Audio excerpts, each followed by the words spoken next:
Bank Jago ingin menjadi bank berbasis teknologi pilihan utama di Indonesia yang tertanam di ekosistem digital, sehingga dapat membantu penggunanya dalam setiap langkah kehidupan yang didukung oleh berbagai macam layanan digital.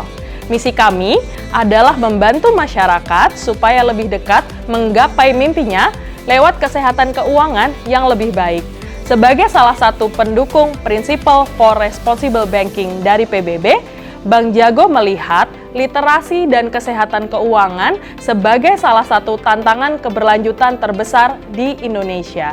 Kami melihat permasalahan besar yang terkait dengan ini, yaitu makin maraknya pinjaman dengan tawaran yang menjebak dan kurang bertanggung jawab atas dampak negatif kepada penggunanya. Kami menyebutnya sebagai predatory lending. Bank Jago berpartisipasi dalam program SDG Innovation Accelerator melalui program Improving Financial Health of the Lower Middle Market through Non-Predatory Responsible Lending. Dengan harapan agar bisa menyampaikan inovasi kami serta mendapatkan inspirasi untuk meningkatkan ketajaman solusi tersebut. Kami mengembangkan solusi berupa pinjaman yang sifatnya responsibel dengan 4 keuntungan. Pertama, tawarannya personalized, jadi suku bunga, batas nominal pinjaman, dan periode pengembalian semua disesuaikan dengan keadaan keuangan sang peminjam, sehingga nggak menjebak. Yang kedua, peminjam bisa membayar lebih cepat tanpa denda dan dengan bunga total yang dikurangi. Kalau pinjaman lain biasanya akan dikenakan denda sih.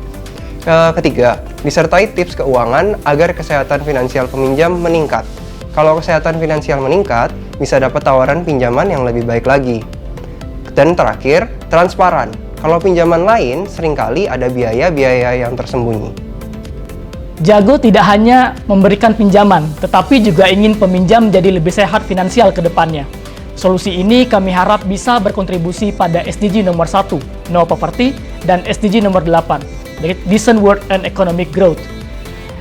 SDG 1 akan terbantu karena solusi pinjaman kami membantu masyarakat ketika menghadapi keadaan darurat yang bisa mengakibatkan masyarakat kelas menengah bawah jatuh miskin kalau tidak dibayar sekarang. SDG 8 akan terbantu ketika ada pengeluaran tiba-tiba yang berhubungan dengan produktivitas. Contoh, untuk biaya masuk sekolah, kebutuhan tukang membeli peralatan kerja, pegawai delivery tiba-tiba perlu servis motor, pemilik toko perlu renovasi, dan lain-lain. Ini semua merupakan pengeluaran penting yang harus dibayar untuk mempertahankan atau meningkatkan produktivitas.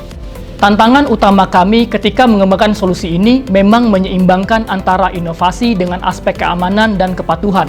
Jadi bagaimana bisa supaya solusi efektif dan bisa menyelesaikan masalah, tetapi harus dipikirkan matang-matang dari sisi keamanan, manajemen risiko, dan regulasinya. Lewat program ini, kami dapat beberapa feedback yang berharga dari perusahaan lain dan dari para expert yang mengisi acara. Kami juga dapat beberapa inspirasi melihat solusi SDG dari perusahaan lain, dan dari situ kita dapat beberapa ide untuk mempertajam solusi kita lebih jauh lagi. Nah, kalau ditanya tentang best practice, menurut kami, the most powerful impact happens when business and social needs meet. Jadi nggak bisa dari social impact saja dan tidak bisa dari profit saja. Dua-duanya harus go hand in hand. Nah, yang terakhir, pesan dari kami adalah just never stop innovating for a better world. Alangkah fulfillingnya kalau kita dapat kerja bukan hanya untuk dapat profit, tapi masyarakat pun diuntungkan dengan hasil jerih payah kita.